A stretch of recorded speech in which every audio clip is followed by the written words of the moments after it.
podcast é apresentado pelo Tecnoblog. Acho que a gente está vendo, né, a ascensão de críticas, né, e de uma visão mais realista sobre o impacto das grandes empresas de tecnologia, notadamente as empresas de redes sociais, na sociedade. Então, se em algum momento a gente teve visões mais idealistas, né, nesse momento a gente está tendo visões mais críticas, inclusive bastante pessimistas, né, sobre o impacto da tecnologia. E aí, acho que essa visão da importância das plataformas pagarem para garantir a sustentabilidade do jornalismo, ela vem nesse contexto mais geral. Essa ideia, ela tem como base a ideia de que as plataformas ganham muito dinheiro, e de fato ganham muito dinheiro, utilizando conteúdos que elas não ajudam a produzir.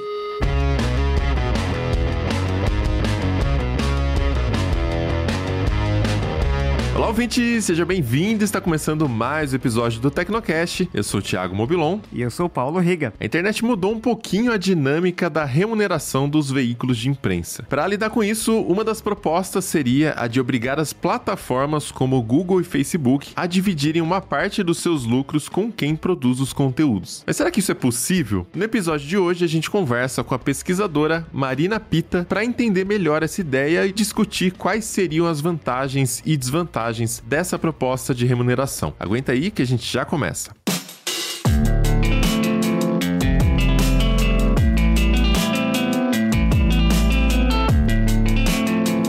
Plataformas como o Google e Facebook criaram grandes mercados privados de atenção, onde o trabalho da produção de conteúdo fica nas mãos dos seus próprios usuários. Então, nesse espaço, as leis de oferta e demanda agem em favor das plataformas que colhem os resultados dessa interação sem ter que remunerar diretamente os responsáveis pela produção do conteúdo. Por outro lado, essas empresas argumentam que os seus serviços criaram milhares de oportunidades que simplesmente nem existiam antes. E há uma verdade nessa afirmação, né? O próprio Tecnoblog aqui é um exemplo. A gente não existiria não fossem as tecnologias desenvolvidas por empresas como Google, Mercado Livre e diversas outras. E aqui eu não estou falando nem da nossa cobertura sobre o mercado de tecnologia, e sim da indexação das nossas matérias no sistema de buscas do Google, na remuneração que a gente já recebeu durante todos esses quase 18 anos de história, de ferramentas como a ferramenta do Google, de uma ferramenta falida do Mercado Livre, né, que foi muito importante lá nos primeiros anos do TB e financiou todo o jornalismo que a gente faz hoje. Mesmo assim, vale a pena sempre a gente debater essa questão da justiça. Até que ponto o modelo atual está sendo justo com todas as partes envolvidas, né, Riga? E quando a gente fala de Google, acho que é mais complexo ainda, né? Porque o Google tem tecnologias, assim, muito poderosas e é uma empresa de tecnologia, né? E muito do que outras empresas fazem, né? A gente tem iniciativas tipo Buscapé. Buscapé versus Google. A gente teve um embate ali na justiça por anos, ali envolveu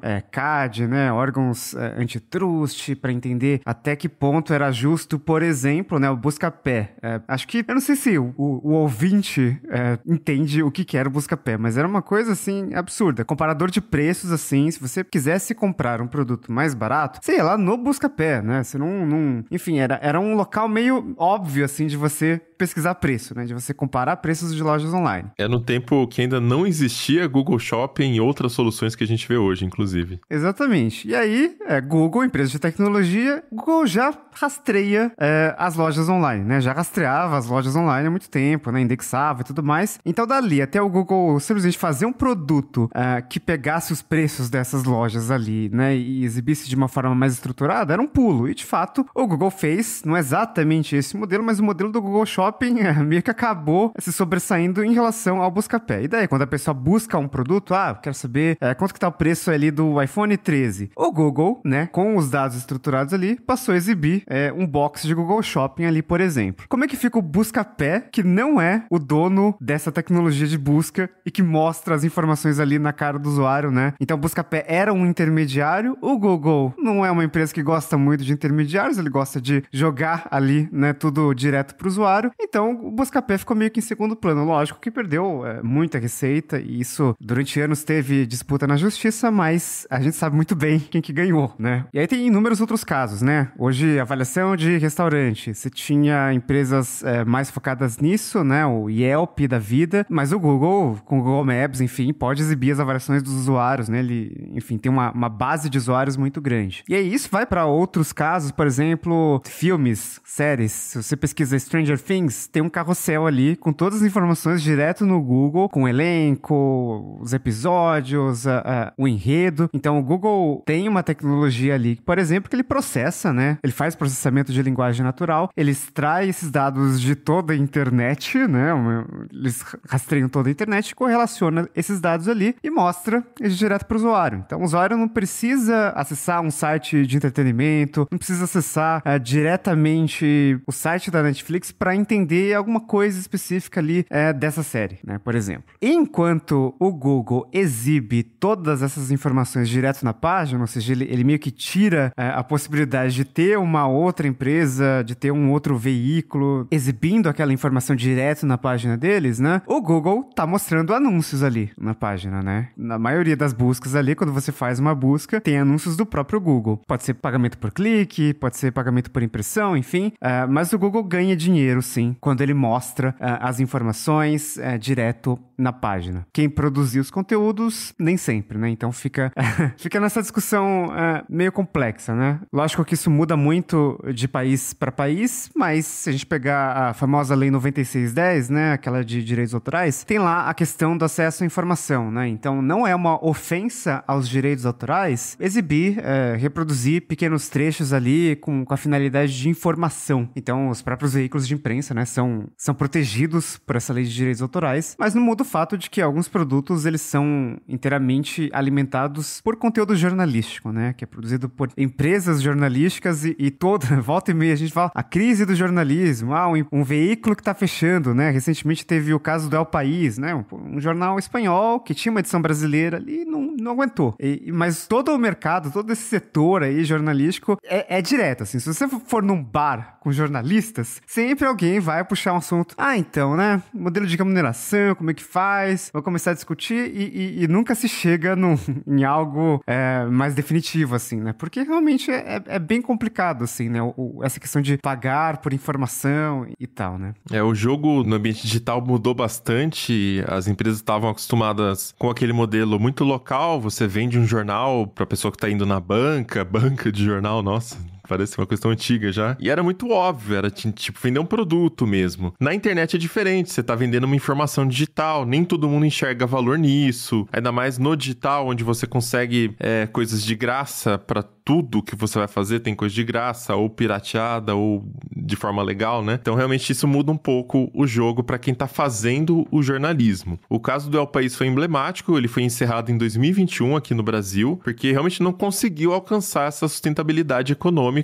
Isso foi uma fala do próprio jornal. Depois de 8 anos de operação, eles não conseguiram firmar o pé aqui no país. E é isso, né? Um jornalismo bem feito, seguindo as boas práticas, ele custa muito caro. E no digital, a briga não é muito de igual para igual, porque você tem desde veículos que tentam seguir as melhores práticas e tal, né? Entender as relações comerciais, saber separar, né? Só para citar um exemplo aqui. E você tem qualquer pessoa, literalmente, que pode criar um Twitter, ou pode criar um Instagram, um TikTok, qualquer coisa, e falar sobre o que quiser, do jeito que quiser, não necessariamente seguindo qualquer regra, não necessariamente sendo preciso no que tá falando, sendo factual, né? Misturando opinião com fato, enfim. A briga não é fácil, né? Então, a gente fala muito sobre o papel que a imprensa livre tem na democracia, e aí é óbvio que a gente também tá englobando isso, né? Você não vai espalhar fake news, negacionismo, mas para fazer esse trabalho, demanda cada vez mais receita, né? Então, cada vez mais você tem que fazer investigações e ir atrás de informações muito mais aprofundadas. Então, o jornalismo, de fato, custa muito caro. Essas reportagens investigativas, né, são um exemplo, elas custam muito caro. Não necessariamente elas vão ter tanta visibilidade credibilidade quanto tem uma dancinha no TikTok. E tá tudo bem, conteúdo de entretenimento sempre teve muito mais visualização, isso não é uma característica do digital, mas para quem tá tentando encontrar formas de se financiar, né, isso é realmente desafiador. Especialmente se você não pode abandonar muito a sua linguagem, senão você perde a credibilidade. Enfim, dentro desse contexto, surge aí uma proposta de financiamento para mídia que passa por essa questão dessa relação entre redes sociais, buscadores e mídia, né, Riga? Então, nessa discussão, nessas propostas, um Google, um Facebook ou um Twitter, eles pagariam pelo conteúdo jornalístico que circula nas plataformas deles, né? Então, quando você pesquisa alguma informação, muito provavelmente seja por meio de Google News, seja ali no feed do Facebook, enfim, eles mostram conteúdo jornalístico e, para isso, essas Big Techs teriam que pagar, né, remunerar os veículos de imprensa. Então, pode parecer um pouco estranho, mas, na verdade, tem várias notícias do Tecnoblog aqui, inclusive, já escrevi algumas delas, dessa discussão em outros países. Então, na Austrália, o parlamento aprovou uma legislação que obriga as plataformas a negociarem com os veículos para disponibilizar essas notícias. Na França, já é um caso até um pouco mais antigo, né? Na França, o pessoal queima carro por tudo e parece que fica um pouco mais fácil de fechar alguns acordos ali. Eu gosto dessa estratégia. Eu gosto dessa estratégia. Eu acho muito interessante, assim. E o Google e o Facebook fecharam acordos lá, já, né, com os veículos de notícias para remunerar esses veículos pelo conteúdo ali. Tem discussões em outros países, né? Canadá já propôs uma legislação a respeito. Aqui no Brasil também a gente tem visto debate, apesar de ser uma coisa meio complicada, porque tá dentro do PL das fake news, né? E é um trecho bem pequenininho ali, mas o projeto, obviamente, é sobre fake news, né? Não trata inicialmente de remuneração ali, mas tem um artigo sobre a remuneração dos veículos pelas plataformas. Então, desde essa discussão, desde esse PL, tem muita gente se manifestando sobre essa proposta, a começar pelas próprias plataformas que provavelmente teriam que mudar um modelo ali, né, de negócio, como é que a gente vai remunerar e como que seria feito esse pagamento. Então, para as empresas de jornalismo, né, lógico que é interessante ter essa receita e também para as Big Techs, como que faz e realmente, será que faz sentido, né, e elas já se defendem ali dizendo que, não, mas a gente já faz isso aqui pelo jornalismo e tal. Então fica esse embate sempre entre as empresas de tecnologia, entre as plataformas e as empresas de mídia, né? É claro que quando a gente tá falando de dinheiro, ninguém fala que não quer dinheiro, né? Então, óbvio que os veículos também falam assim, não, se eu mereço eu quero, se é justo eu quero, mas aqui não é nem uma questão somente, além da questão da justiça, se é justo, se não é justo, que já é complicada por si só, tem a questão de, ok, então se é justo, vamos fazer. Como? E é muito difícil, né? Como que você divide? Qual que é o total que vai ser dividido? Quem controla? Quem regula? Como que você verifica se está sendo seguido? É muito, muito, muito difícil. O Google e Twitter também, com essas ressalvas, né? O Google falou que ele já gera muitos benefícios ao jornalismo por conta da indexação de notícias. Então, aquela coisa, né? Que eu falei no começo até que o próprio Tecnoblog não existiria, não fosse o tráfego que chega através do Google. Só que o assunto também tem gerado manifestações por parte de associações de jornalistas. Eles também acharam alguns problemas ali no texto do projeto de lei. A queixa mais comum é que o texto é um pouquinho genérico demais e que não explica muito bem como é que seriam ali os critérios dessa remuneração, né? Essa parte até que eu acabei de falar, que é bem difícil até de colocar isso no papel. E tem sentido esse argumento do Google, mas um Google, ele fica com todo o poder, né? Então, poxa, é uma empresa ali com $1 trilhão ali de valor de mercado e muito focada em tecnologia e que quem tem mais dados pessoais, né, dados de navegação ali que o Google, né, e dados valem muito dinheiro, a gente sabe disso, né, tem muitos serviços que são gratuitos, mas você, na verdade, está pagando com seus dados e é uma vantagem competitiva ter mais dados, né. Às vezes a gente discute, né, se uma Alphabet, né, que é dona do Google, ou ou uma Meta, que é dona do Facebook, quem tem mais dados, quem que tá mais focado nisso. Então, um veículo de imprensa, ele é simplesmente um veículo de imprensa. Ele trabalha com informação, mas não trabalha com dados de usuários, né? E, pelo menos não na dimensão que essas gigantes trabalham. Então, fica muito difícil competir, né? É isso. Então, não é um tema simples e pra gente entender um pouquinho melhor essas discussões, a gente chamou pra bater um papo aqui a Marina Pitta. E a gente fala agora com ela. Ela é jornalista, pesquisadora e conselheira no coletivo Intervozes. Bora lá pro papo.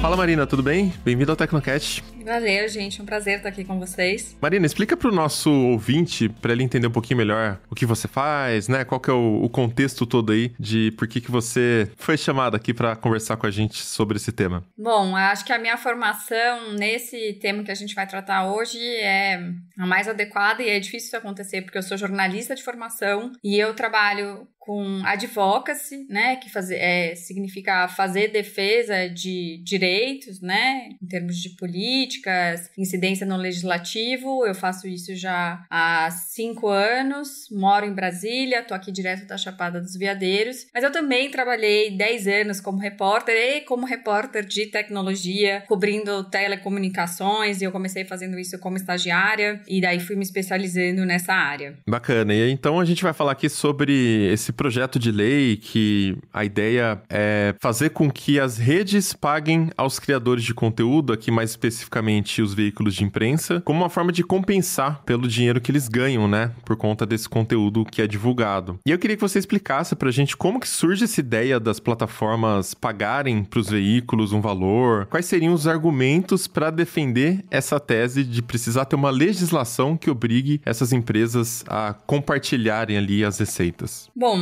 acho que a gente está vendo, né, a ascensão de críticas, né, e de uma visão mais realista sobre o impacto das grandes empresas de tecnologia, notadamente as empresas de redes sociais, na sociedade. Então, se em algum momento a gente teve visões mais idealistas, né, nesse momento a gente está tendo visões mais críticas e, inclusive, bastante pessimistas, né, sobre o impacto da tecnologia. E aí, acho que essa visão da importância das plataformas pagarem para garantir a sustentabilidade do jornalismo, ela vem nesse contexto mais geral. Essa ideia, ela tem como base a ideia de que as plataformas ganham muito dinheiro, e de fato ganham muito dinheiro, utilizando conteúdos que elas não ajudam a produzir, né? Agora, como é que é essa utilizando, né? Porque, enfim, o Google, por exemplo, é um indexador, então tem um monte de site ali, né? Sites em geral não pensam em cobrar o Google por estar indexado na busca. Por que que o jornalismo pensa, né? E aí eu vou falar de um lugar que é de quem tá ouvindo bastante os argumentos da imprensa nacional, principalmente. Mas ouço também os argumentos dos jornalistas em outras partes do mundo, né? Mas com menos intensidade. Então, o que o jornalismo, as empresas de jornalismo do Brasil argumentam? Que esse uso, ele acaba sendo exploratório no sentido que não é só você colocar o conteúdo numa lista na busca. É você também usar os snippets, que são esses pequenos trechos da notícia, né? Você dá visibilidade para imagem, você dá visibilidade para os pequenos trechos. Inclusive, não sei se vocês já viram, quando você tá procurando, por exemplo, um filme que você quer assistir no cinema, o sistema de busca faz um carrossel, né? Mostrando ali as informações. Ele extrai tudo, né? Tipo, o problema é que a pessoa não entra no site de quem produziu o conteúdo. Ela para ali mesmo na busca, e ali na busca quem tá ganhando dinheiro é o próprio Google, que tem os anúncios dele, mas quem produziu pro outro. Trabalhou de graça pro outro, basicamente. Exato, essa é a ideia, né? É uma ideia bastante controversa, porque a gente estava falando de uso de pequenos trechos de notícia. O uso de pequenos trechos, especialmente para fins de crítica, né? Para fins educacionais, para os fins de garantia de direitos, ele é legítimo, né? Teoricamente, você protege o direito de uso de pequenos trechos de obras protegidas para garantir esses outros direitos, notadamente a liberdade liberdade de expressão, o direito à educação, né, o acesso à cultura. Então, existe um medo, um receio muito grande de que por trás desse argumento de uso desses conteúdos, você tem uma ideia de que a extração de pequenos trechos de conteúdos gere obrigação de remuneração por direitos autorais. Então, essa visão geral que eu posso dizer que embasa essa discussão. E tem outros países já debatendo esse tema. A gente tá falando aqui mais de Brasil, só que não começou aqui, a gente não é o único. Em alguns lugares tá até bem mais avançado. E como que a gente vê isso acontecendo lá fora? Esse debate ele começou bastante forte na União Europeia, a partir de uma discussão da revisão, justamente, né, da Lei de Direitos Autorais, né? Não é exatamente da lei, é da diretiva europeia, que precisa ser depois internalizada como lei pelos países. E aí tinha essa discussão, né? Você garantia um direito conexo para as empresas de jornalismo cobrarem por esse uso pelas plataformas, né? Só antes disso um pouco, né? A Espanha tinha feito um movimento de permitir que o jornalismo cobrasse dessas plataformas por meio como se fosse um ECAD do jornalismo, né? Fazendo uma referência aqui ao escritório de arrecadação de direitos autorais das obras musicais, né? Então, a ideia seria esse escritório, né, de arrecadação geral e que ele distribuiria. Foi nesse momento que o Google News saiu da Espanha, né, e continuou as outras atividades, mas esse negócio especificamente, eles deixaram de atuar lá. E também a França tinha feito um movimento nesse sentido já, inclusive antes da diretiva europeia concretizar essa perspectiva aí de direitos conexos do jornalismo em relação a plataformas digitais. Inclusive, aqui no Brasil, a gente também tem essa questão legislativa, né? Eu tô com o PL 2630 de 2020 aqui aberto, e ali no artigo 38 tem tem essa questão de como que as empresas jornalísticas poderiam ser remuneradas por isso. Queria que você explicasse, Marina, o que diz, né, o PL mais a respeito dessa questão da remuneração. É bem curtinho ali o artigo, né? O documento a PL das fake news é gigante, né? E essa parte é até bem pequena. E também aproveitar para entender sua opinião sobre essa proposta que está colocada ali. Só antes de entrar no PL de fake news, né, é importante destacar que ele teve uma inspiração não exatamente nesse modelo europeu que eu acabei de descrever, e que ainda está em processo de concretização, porque cada país tem que internalizar a diretiva europeia, criar suas regras, né? Mas o PL de fake news, ele olha para o modelo australiano, né? E aí o que aconteceu? No começo do ano, a Austrália aprovou o Media Bargaining Code, né? O código de barganha da mídia. Não sei se essa é uma tradução adequada, mas estou fazendo uma tradução livre aqui, que o que ele estabelece é a obrigação das plataformas digitais negociarem com as plataformas. Não é exatamente um reconhecimento de um direito conexo ao autoral, mas ele obriga as plataformas a negociarem e estabelece que, se não for possível chegar a um acordo, né, entre as empresas de jornalismo e as plataformas, o Estado será intermediário. E tem outras disposições que eu creio que são interessantes, né, como, por exemplo, essas plataformas que organizam a distribuição de conteúdo e que têm um poder de mercado bastante significativo e, assim, a sua forma de organização das notícias, ela impacta severamente, né, a forma como a sociedade se informa. Elas têm que prestar informações se elas forem mudar essas formas de organização das notícias de forma relevante, digamos assim. Então tem também uma disposição de transparência ali, e às vezes as pessoas não falam muito sobre isso. Eu gosto de chamar a atenção, que acho que é um dispositivo interessante. Como é que isso chegou no Brasil, né? Chegou no Brasil, quer dizer, foi aprovado na Austrália. Aí o que aconteceu? Deputado traduz o negócio e protocola na Câmara dos Deputados. Foi isso que aconteceu. A gente tem um que é bastante similar e um outro que é, digamos assim, é um pouquinho mais diferente, porque ele foi feito em discussão com algum grupo de jornalistas, né? Tem um movimento que inclusive chama Jornalismo Tem Valor, e esse grupo estava trabalhando aí num projeto de lei em em algo semelhante ao australiano. Inclusive, Marina, essa questão de traduzir coisas, né, do deputado ali, acredito que você tenha acompanhado também a Lei Geral de Proteção de Dados, né, que é bastante inspirada ali na GDPR da Europa.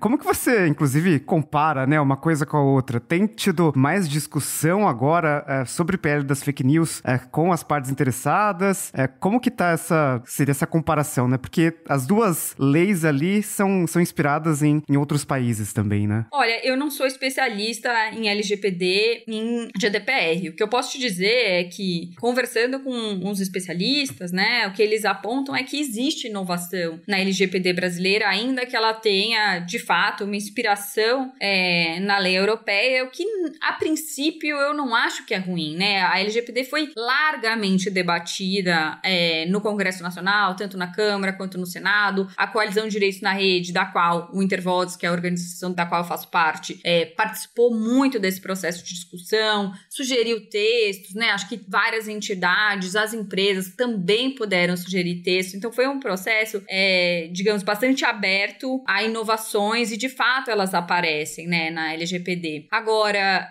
nesse tema que a gente está discutindo, da remuneração do jornalismo por plataforma, eu acho que não está acontecendo a mesma coisa. E essa é a minha principal preocupação, né? A gente tem esses projetos de lei que foram protocolados na Câmara dos Deputados, tem um projeto de lei protocolado no Senado, também a respeito desse tema, e as pessoas que protocolaram não necessariamente foram estudar profundamente qual é a crise, né, financeira, né, de remuneração, qual é a crise de sustentabilidade do jornalismo, para tentar entender como que isso poderia ser resolvido, quais são as melhores estratégias, considerando o contexto brasileiro. Então, eu acho que a gente ainda está muito aquém no sentido de discutir o problema, de identificar as principais causas e aí propor soluções legislativas ou não. Então, essa é a minha visão geral sobre isso no Brasil especificamente, né? O que aconteceu, sendo super honesta com vocês, é que houve uma pressão muito grande, né? Um lobby intenso do setor empresarial para que entrasse esse trechinho, que é uma portinha aberta para pressionar as plataformas para negociarem, né? É um texto, digamos assim, quase introdutório, né? As plataformas têm que remunerar pelo jornalismo, enfim, a gente já fez esse texto especificamente, nós criticamos abertamente, nós, eu digo a Coalizão de Direitos na Rede, que vem se debruçando sobre esse tema, criticou bastante e nós, inclusive, produzimos uma análise e uma manifestação pública com entidades do jornalismo. Entidades como a Abrage, né, de jornalismo independente, a AJOR, que tem empresa de jornalismo digital, Nativos Digital. A gente produziu isso com a FENAGE, né, uma entidade do campo sindical que olha para os direitos dos jornalistas. E nós conseguimos um consenso nessa posição de que, da forma como está ali no projeto de lei 2630/2020, o chamado PL de Fake News, não dá para ser aprovado. Por quê? É bastante, não só genérico quanto impreciso, então não dá para saber exatamente o que vai ser remunerado, qual é o fato gerador dessa remuneração, e aí a gente corre um risco que é, por exemplo, um usuário de rede social, você tá lá no LinkedIn, que agora o pessoal adora esse negócio, posta lá uma matéria compartilhando, aí vai ter que pagar, né?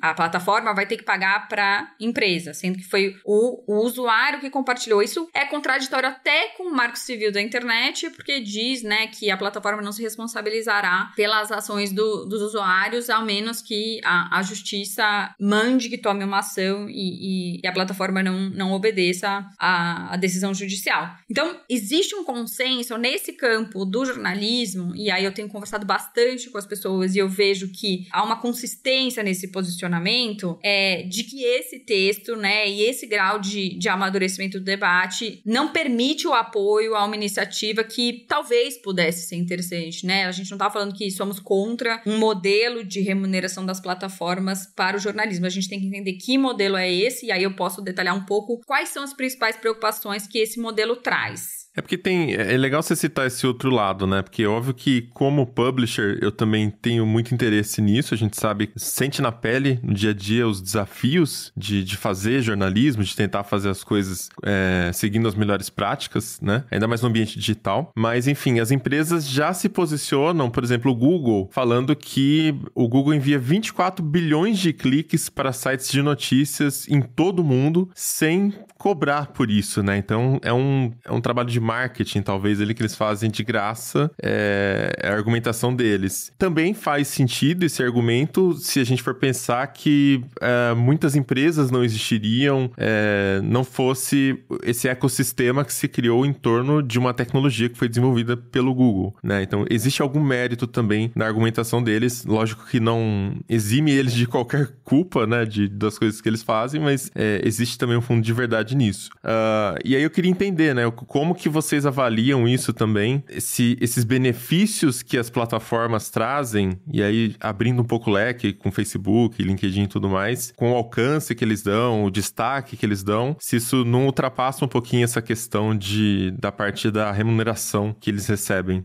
Eu acho que a gente tem um problema que é preciso reconhecer, que existe uma concentração dos anúncios, né, desse mercado em duas empresas, né? Que é o Facebook e a Alphabet, dona do Google. É a Meta, né? Agora chama Meta. Então, assim, é preciso reconhecer isso, né? E a publicidade foi um dos elementos de sustentabilidade do jornalismo durante muitos anos. Eu acho que é importante entender como que a gente tem que enfrentar essa concentração e entender, inclusive, uma série de iniciativas internacionais muito interessantes que eu venho estudando para estimular que as empresas façam publicidade direto para as empresas que produzem conteúdo, né? Que não façam isso via intermediário. Isso é um debate super interessante, uma iniciativa super interessante nesse sentido que eu digo que existem vários, digamos, caminhos para a gente enfrentar esse problema da sustentabilidade do jornalismo, sendo que a obrigação de remuneração por plataformas é só um deles, né? Qual que, a meu ver, é um risco grande desse modelo de remuneração pelas plataformas ao jornalismo e que eu acho que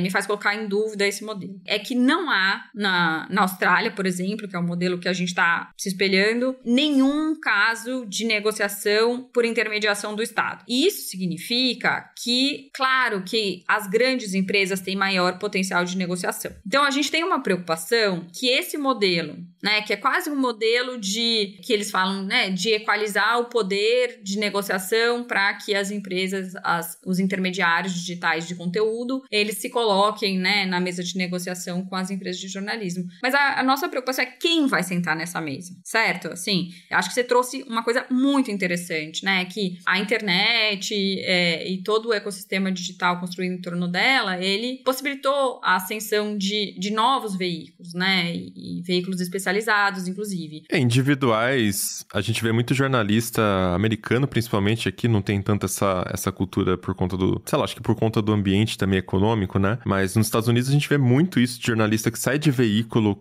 consolidado, com anos de carreira, e ele resolve viver a vida por conta. Então ele lança uma newsletter no Substack, por exemplo, cobra uma assinatura e ele já tem um nome, então ele recebe ali muitos $1.000, né? E tem uma empresa de si mesmo ali que é só para disparar as suas opiniões, seu olhar crítico ali sobre os acontecimentos em uma newsletter. Eventualmente surge um podcast, uma collab, alguma coisa extra, né? Então eu acho que isso é mágico também, ter essa possibilidade, né, do jornalista independente conseguir sustentar e, nesse caso, vindo direto da assinatura. Mas, enfim, o ambiente realmente é outro hoje.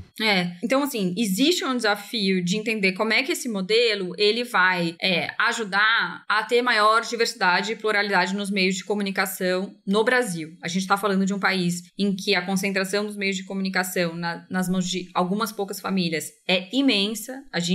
No Intervozes, a gente tem uma pesquisa que detalha isso, né? Chama Monitoramento da Propriedade da Mídia. É uma parceria com a Repórteres Sem Fronteiras. Pode ser encontrado aí na internet. Chama MOM. A gente carinhosamente chama de MOM. Media Ownership Monitor. A partir de uma metodologia da Repórteres Sem Fronteiras internacional que a gente aplicou aqui no Brasil. Qual que é o endereço? Tem um link para o ouvinte acessar também? Brasil com z.mom, M-O-M, -gmr.org. .org. Josué coloca o link na pauta para facilitar para os esquecidos. Ou joga no Google, né? Ou joga no Google, Media Ownership Monitor, olha que maravilha, é um negócio que não necessariamente ia sair nos principais meios de comunicação, tá ali disponível e encontrável na internet. Então, essa é uma preocupação relevante, né? Como é que os pequenos atores, né? Como é que eles também se beneficiam, como é que esse modelo de remuneração das plataformas para o jornalismo, ele não incentiva uma reconcentração nesse mercado. E outra preocupação, eu queria pegar um gancho que você trouxe, que é o jornalismo que busca as melhores práticas, né? A gente não sabe como esse modelo de remuneração do jornalismo, como ele vai remunerar igualmente aqueles que se esforçam para apurar, para ter a informação de qualidade, de apresentar diversos lados, né? E, enfim, aquelas empresas que não fazem isso e que, inclusive, trabalham para ter notícias sensacionalistas, né, para atrair cliques e que, eventualmente, isso pode levar a uma desinformação ou mesmo empresas que desvirtuam as notícias. Então, não existe no modelo, principalmente nessas, digamos, 2 frases que tem ali no PL de fake news, né, não existe uma resposta para isso. Então, essas empresas, Google, Facebook e tal, inclusive fizeram anúncios nos jornais dizendo que o PL de fake news ia obrigá-las a pagar pela desinformação. E aí eu acho um assunto bastante interessante, porque queria, assim, só falar uma frase sobre isso, que tem várias iniciativas, né, de fortalecer as melhores práticas no jornalismo por meio de autorregulação do jornalismo. E a gente não tá vendo isso no Brasil, assim. As iniciativas são isoladas, né, são pontuais, e a gente tem, digamos assim, um histórico de não regulação dos meios de comunicação, e aí eu não tô falando de censura, gente, tô falando de controle, por exemplo, de como são feitas as concessões, as autorizações na radiodifusão, né, acompanhamento das obrigações porque é espectro público. Então, a gente tem um histórico de não discussão, né, sobre os limites da liberdade de expressão, inclusive na imprensa, né. A gente viu agora um caso aí que um jornal identificou uma pessoa, né, que tinha feito um aborto após um processo de estupro e depois se desculpou. Desculpa. Mas, gente, assim, é óbvio que você sabia que você ia expor e é óbvio que não era adequado, né? Então, enfim, só pra dar um exemplo aqui, gente, o Gugu Liberato, ele inventou uma entrevista com o PCC, vocês lembram? Eu acho que eu era muito novo pra isso, mas eu já ouvi a história. Eu lembro. Essa foi uma polêmica bem grande, assim, e acho que chegou a sair do ar o programa, né? Mas esse é o lado negativo também, né? Falamos aqui o lado positivo, né? Quantas empresas surgiram por conta do Google, por exemplo. E esse é o lado negativo. O algoritmo também tem essa coisa de não conseguir ainda lidar ou não querer lidar de forma apropriada, não sabemos. Realmente existe um gap ali técnico de IA e tudo mais, de saber diferenciar o que deve ou não, o que não pode, em hipótese alguma, ganhar visibilidade, né? Precisa de um humano ali para filtrar isso, não tem como. Então o algoritmo faz bem e faz mal também. E na questão dos exemplos, né? Teve esse exemplo aí do aborto, mas até antes de começar o assunto aqui, a gente estava falando sobre o caso mas aqui numa TV, né? Onde o repórter falava sobre as ondas de calor que estão acontecendo no Reino Unido, 40 graus, pessoas vão morrer e tudo mais. E a apresentadora fala assim, mas tá quentinho, é bom, né? Por que a gente tá falando mal do tempo? E o cara falou assim, as pessoas vão morrer, é muito quente, é quente demais, né? Então, na internet é assim que acontece e o algoritmo ainda explode esse tipo de coisa, né? Então é realmente bem difícil. Exato. Então, se a gente não olhar para o ecossistema inteiro, a gente vai, nesse modelo de remuneração, talvez a gente vai remunerar mais o mau jornalismo. Então, assim, a gente precisa entender quais são os potenciais problemas que esse modelo de remuneração traz. Só para dizer que existem outras ideias, tá? A Unesco tem se debruçado bastante sobre esse assunto, né? Tem apontado para uma preocupação grande com a sustentabilidade do jornalismo,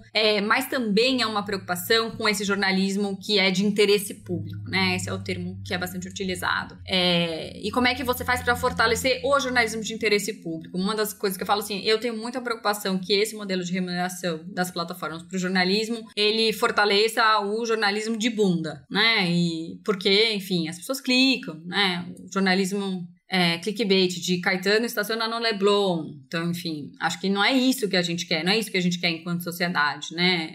E aí se usa o argumento da desinformação, que de fato é um problema relacionado com o Covid e tal, para empurrar essa discussão sem muito aprofundamento. Então, acho que a gente precisa ser um pouco mais crítico. E aí, o que algumas ideias, né? Então, tem uma ideia de que essas plataformas, elas sejam tributadas e contribuam para um fundo, né? Isso é muito importante. E aí você tem critérios públicos, inclusive que, a meu ver, poderiam ser estabelecidos a partir de uma organização independente, com participação das entidades do jornalismo, de empresas de jornalismo, de profissionais do jornalismo, organizações da sociedade civil preocupadas com liberdade de expressão, e que valorizasse justamente essas melhores práticas definidas pelo próprio campo do jornalismo, né? Então, essa é uma ideia. Tem outras também, né? Desde apoio, isenção fiscal do poder público, né? Para veículos de comunicação que trabalham para o interesse público, editais públicos de chamamento para produção de conteúdo.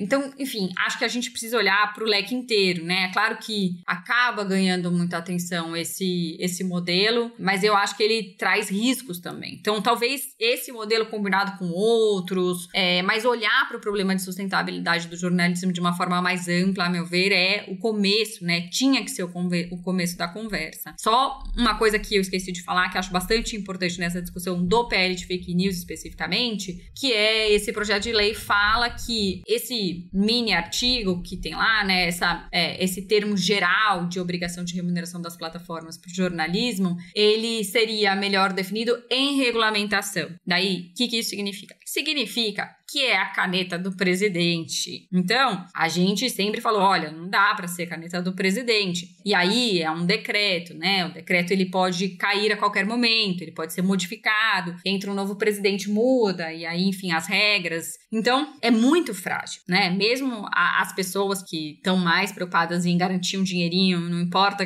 todas essas problematizações e tal, elas têm que entender que é um modelo muito frágil. E, né, que eu ia falar uma coisa importante que não existe clareza, por exemplo, se o jornalismo especializado, digamos, de tecnologia, por exemplo, se ele vai ser remunerado. Qual é o conceito de jornalismo que vai ser utilizado? Na Austrália não é. Jornalismo especializado não entra. Sei lá, jornalismo de moda, por exemplo, não entra.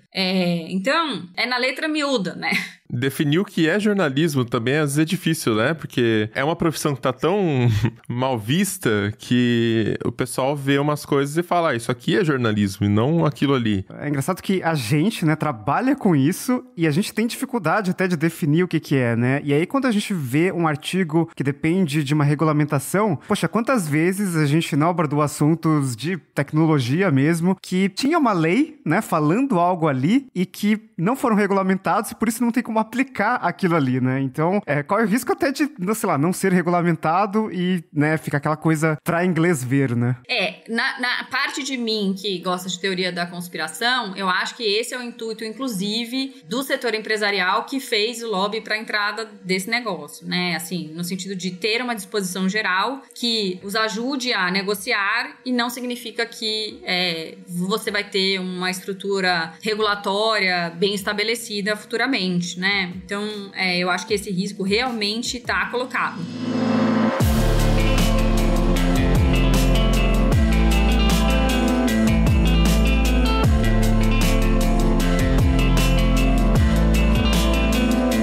Mas e aí, o que você acha que dá pra fazer pra lidar com essa definição, essa indefinição nesse caso, né? Até pela questão do dinamismo que o digital proporciona, né? As coisas mudam, as coisas evoluem, novos nichos surgem, e aí fica aquela coisa, né? Mas isso aqui é ou não é? Vai ficando mais cinzento ali, você não sabe muito definir. E se for esperar legislação pra atualizar o modelo, a gente sabe que legislação é impossível. Ela nunca vai ser dinâmica, nunca vai ser ágil, não dá conta de defender os anseios da sociedade em tempo real, né? A gente batalha 15, 20 anos pra aprovar uma coisa, né? E, enfim, depois pra manter isso, demora muito. Eu acho que ter uma legislação um pouco mais detalhada seria bastante importante, que olhasse pra esses diversos aspectos que são relevantes para a garantia da sustentabilidade do jornalismo de interesse público, seria um bom começo. E aí sim, você poderia ter uma regulamentação mais flexível, que poderia ser feita pelo executivo, o que acho pior, mas eu acho que, assim, tá na hora da gente discutir como é feita a regulação das comunicações, telecomunicações, internet. No Brasil, a gente tem um modelo excêntrico, digamos assim, de regulação, em que você tem a Anatel como um órgão independente, né, que faz a regulação das telecomunicações e, por atribuição dada pelo Ministério das Comunicações, faz também a fiscalização das concessões e autorizações ali na radiodifusão. Aí tem a Ancine, que faz a regulação e a fiscalização do audiovisual, inclusive da lei de TV por assinatura. E tem um monte de coisa que fica ali no meio sem ter um órgão ali que olhe para essas questões. Então, a própria OCDE, nas recomendações que fez ao Brasil em relação à comunicação, aponta para a necessidade de ter um órgão regulador independente para as comunicações, né? Ainda mais num momento de convergência digital, e que poderia ser um espaço para isso. Agora, no caso do jornalismo especificamente e da resistência do histórico do país, acho que talvez fosse delicado até um órgão independente fazer isso, e por isso que eu falo em ter uma autorregulação, né, uma discussão do próprio campo do jornalismo para fazer, digamos, um detalhamento de qualquer disposição de sustentabilidade do jornalismo. De novo, não estou falando que é o modelo de remuneração das plataformas que nem o da Austrália, como está na diretiva australiana. A gente viu agora o Canadá avançando nesse sentido, né? Também tem uma proposta. Então, enfim, a gente acha que estou falando de regulação para a sustentabilidade do jornalismo de uma forma mais ampla. Tem algum modelo, né, falando desses outros países, que te pareça mais razoável para a gente implementar no Brasil? Ou alguma combinação de, sei lá, quais são os melhores pontos de cada um que para você faria sentido a gente trabalhar aqui nessa legislação do Brasil? Olha, a gente vê um movimento na França, por exemplo, da criação de um fundo para o jornalismo, que eu acho que é uma forma de você fortalecer o jornalismo sem necessariamente forçar uma negociação entre privados, e que pode levar a esse nível de discrepância, né, de quem recebe de recursos, inclusive porque da mesma forma como o fato do Estado garantir dinheiro para o jornalismo é problemático da perspectiva da independência, né, também as plataformas fazerem essa negociação e decidirem isso também pode gerar problemas de independência em relação a essas plataformas. Então eu gosto desse modelo, e aí é Marina falando mesmo, eu não estou falando aqui por ninguém, mas eu acho esse modelo interessante de criação de um fundo, e aí que nos permitiria considerar quem contribui para esse fundo, né? Eu me espelho bastante no Fundo Setorial do Audiovisual, tem uma parte da contribuição do Fundo Setorial do Audiovisual que é quem garante, né, boa parte das produções cinematográficas, audiovisuais do Brasil.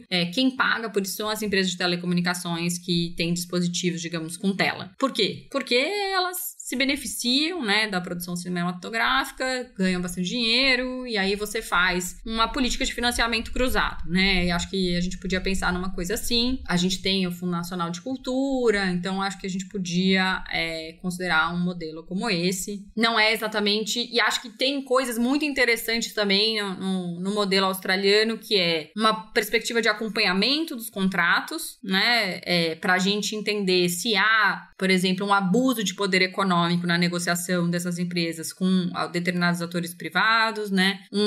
Uma obrigação de transparência, assim, se houver mudanças algorítmicas significativas, né, que vão impactar esses negócios. A gente viu isso acontecer em 2020. Essas empresas mudaram a organização das notícias e alguns sites foram severamente impactados, caindo bastante seu ranqueamento no Google. Então, isso talvez seja mais definidor se uma plataforma, né, um produtor de conteúdo informativo sobrevive ou não. Será que não seria mais simples, às vezes, se houvesse um acordo, né? Que fosse feito algum modelo baseado em a remuneração que aquele conteúdo teve, por exemplo, um percentual é distribuído pela plataforma para o veículo, né? Que, assim, eu fico pensando nessas ideias de dinheiro trocando de mão, cada mão que vai né, mais chance de dar problema. Eu não vejo como isso pode resolver, de fato, o problema que já tem hoje, que é o problema de poucas pessoas terem acesso, terem poder de negociação, porque da mesma mesma forma, você tira o poder de um e você cria uma outra panelinha que pode ou não ser bem gerida. E aí a gente não tá falando também de um capital que vai ser usado para investimentos, como seria na parte cultural, imagino que seja um pouco diferente, porque aqui a gente tá falando de distribuições mensais, remuneração de fato pelo uso do conteúdo, né? Não é tipo, temos um fundo aqui que está à disposição para avaliarmos projetos culturais, de conteúdo, etc., que são mais pontuais, né? Tipo, eu, veículo X, produzo tanto e preciso saber quanto eu vou receber por mês dessa minha fonte de receita aqui, que é uma parte do negócio relevante, né? E aí você fica ainda dentro desse negócio de ter que se encaixar em um critério de um grupo independente, mas ainda assim um grupo autorregulado, mas ainda assim um grupo. A gente sabe que os grupos se formam e né, as crenças se fortalecem ali dentro de quem tá no grupo e a dinâmica volta a acontecer. Tipo assim, e aí, como que isso vai ajudar, por exemplo, os pequenos? Como que isso vai garantir que os pequenos também tenham acesso ao grupo? Quem é aprovado, quem não é aprovado? Quem merece, quem não merece? Entende? Eu fico com a impressão de que a gente só tira das mãos da empresa, do governo, e a gente vai continuando tendo o mesmo problema de antes. Não sei se resolve, né, exatamente.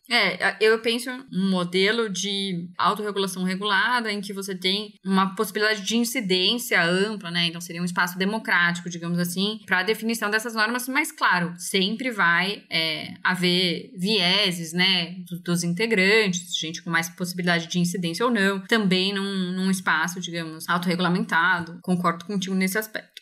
A gente tá quase numa linha de vamos escolher o menos pior, né? Agora, essa ideia que você trouxe de a plataforma repassar um pouco do que ela recebeu é bastante complexo, porque, primeiro, eu queria colocar aqui um argumento que o Google veicula em audiências públicas e nos debates que eu tenho feito com eles, que eles não ganham dinheiro com conteúdo jornalístico.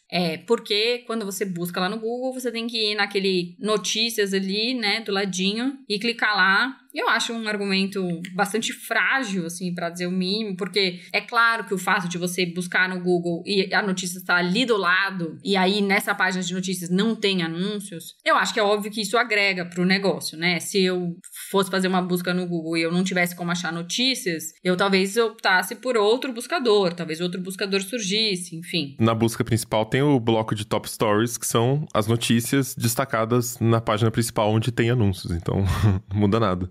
Enfim, é isso. Acho bastante frágil esse argumento. Acho que eles podiam revê-lo, inclusive. Mas, mesmo se a gente admitir que há ganhos com conteúdo jornalístico, né? É muito difícil você imaginar qual seria a mensuração de qual foi o ganho, né? Como é que você tem 50 coisas naquela página? Como é que você vai dizer que os anúncios foram mais por conta que eles tinham uma exposição de um conteúdo? Acho que aí vai uns 30 anos, uns 40 anos para tentar pensar qual seria o modelo. Acho que existe também uma urgência, né, na definição de um modelo e de apoio ao jornalismo de interesse público. Não sei se você tem alguma ideia nesse sentido. Olha, esse é o momento. Fale agora.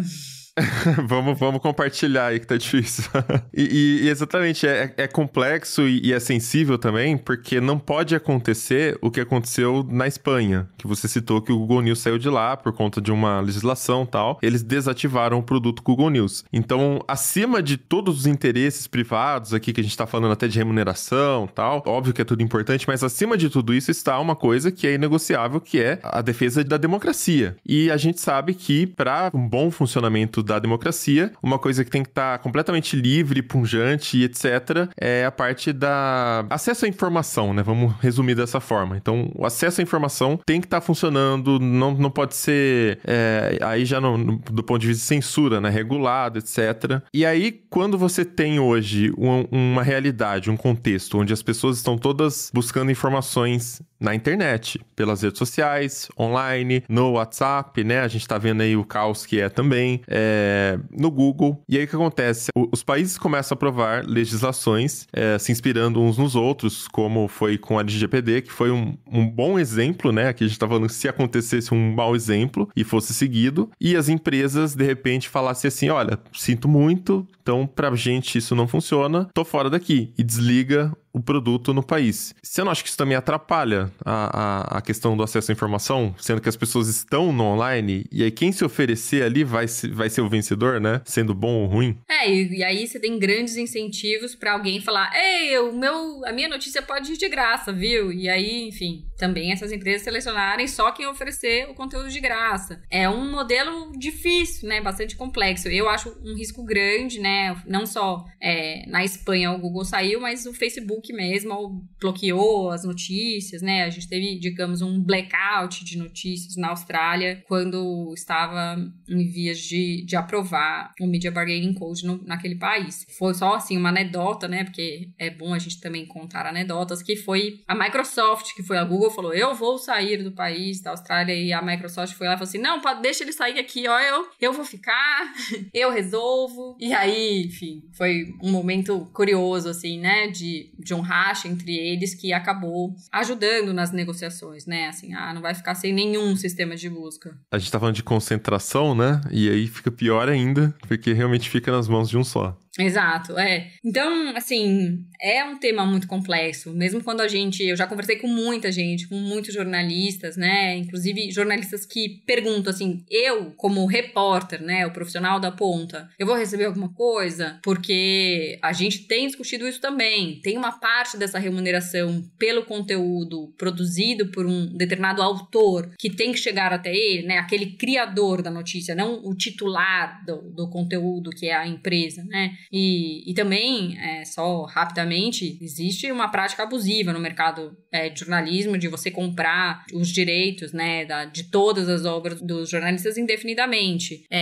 Pela lei brasileira, você só pode comprar obras futuras por 5 anos, enfim. E digamos assim, não é uma livre negociação também sobre os direitos autorais do repórter, né, do criador ali e as empresas, né? Você não vai trabalhar num grupo de comunicação e falar assim, não, eu não vou assinar aqui o termo de cessão dos meus direitos, né? E aí não importa se você vai mandar aquela notícia para 50 grupos, 50 veículos, digamos, se vai ser reproduzido, então, enfim, o jornalista acaba também ganhando a mesma quantidade. Esse é um debate que é interessante, né, de se debruçar aí e que a gente também tem discutido. Será que não caberia um percentual de remuneração para o profissional, para o criador do conteúdo, né? Também fortalecer a categoria. A gente até conversou rapidinho sobre as grandes empresas jornalísticas, né? Então, uma Globo da vida, né? Tem o poder econômico ali e, ao mesmo tempo, a gente tem essas iniciativas mais independentes, né? Então, pequenos veículos ali que, muitas vezes, tem um modelo de negócios mais baseado em doações, então, um pouco menos em publicidade, né? Uma forma mais colaborativa. E a gente entende que, nesses veículos um pouco menores, né? O jornalista, o profissional em si tem um pouco mais de poder de barganha, enquanto que numa grande empresa, assim, fica um pouco mais difícil, né? Exato, e só dizer que o modelo australiano, ele não contempla os pequenos veículos, né? Ele faz um recorte ali de receita em que passa a ser enquadrado no Media Bargaining Code. Então, também é uma crítica muito grande ao modelo australiano, né? E que eu acho que no Brasil, que a gente vive essa concentração em grandes veículos e que a gente tem iniciativas louváveis, né? De veículos menores, né? Veículos que surgiram mesmo a partir da possibilidade de ter todo o conteúdo na internet, sem precisar de impressão, sem precisar de distribuição, né? Eu acho que é bastante questionável e há um risco, então, portanto, muito maior da gente sair importando soluções.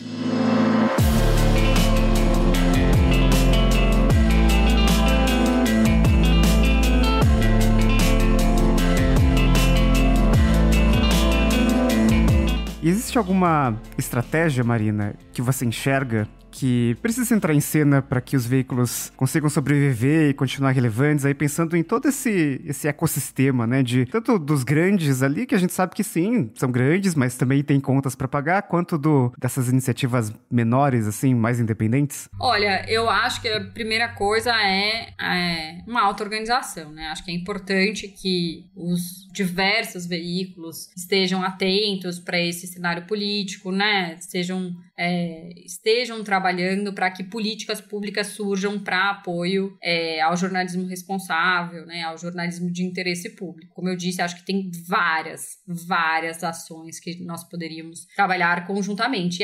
E a sociedade civil, que trabalha, né, pela liberdade de expressão e que entende a importância da imprensa nesse contexto, ela é uma aliada. Então, nós, assim, no Intervozes, eu trabalho com esse tema dentro de um projeto que chama Remix, que é junto com o Internet Lab, que é junto com o Instituto Brasileiro de Direito Autoral, IBD Autoral. Nós compomos a Coalizão de Direitos na Rede, né? Então, a gente tem interesse em buscar soluções. A AJOR mesmo tem discutido bastante esse assunto, né? Uma associação que justamente busca reunir as iniciativas de jornalismo e de informação nativos digitais, que talvez tenham interesses e capacidades distintas da grande mídia que vem da radiodifusão, né? Que vem do modelo de jornal impresso, de radiodifusão. Então, é importante olhar para isso. A Unesco tem trabalhado o tema, né? E uma das coisas que a Unesco coloca no relatório, que eu acho que é bastante interessante, é a necessidade de criar um grupo de trabalho para avaliar a situação do jornalismo no país, né? Como é essa crise de sustentabilidade e buscar soluções. Em algum momento eu falei, de repente a gente pode tributar as empresas, criar um fundo, e aí eu falei, inclusive a gente pode avaliar quem contribuiria para isso, né? Se são só essas plataformas de conteúdo, porque uma das coisas que eu disse lá no Fórum da Internet no Brasil, a gente teve uma mesa de discussão, tava eu, representante do Google, representante da Globo, um representante da academia e uma pessoa da sociedade civil estrangeira, então, enfim, está online, dá para buscar, foi um debate bem legal. O que eu disse lá não foram só essas plataformas que tiraram os anúncios do jornal, né? Os classificados, né? Era uma parte interessante de receita, daí a gente está falando de um modelo mais tradicional. Será que essas empresas, né, de classificados online, elas deveriam contribuir de alguma forma para a produção de conteúdo? O modelo de negócios, né, delas tem margem para isso, comportaria isso? Então, acho que a gente pode ser um pouco mais criativo nas alternativas que a gente vai construir, mas isso só se a gente tiver uma análise do contexto, né, bastante bem feita. Então, acho que para começar a gente precisaria disso. E aí que a porca torce o rabo, porque nem sempre as empresas de jornalismo estão dispostas a falar sobre seus modelos de negócios, sobre números, né? E outra coisa que eu acho que é bastante relevante é a gente discutir a concentração de anúncios nessas empresas Google e Facebook. Nos Estados Unidos, o Google acabou de fazer uma proposta em que ele desmembraria um pouco os negócios, no sentido de separar o negócio de anúncios, justamente porque lá o governo tem pressionado muito que ele fica dos dois lados, né, do negócio. Ele tanto quem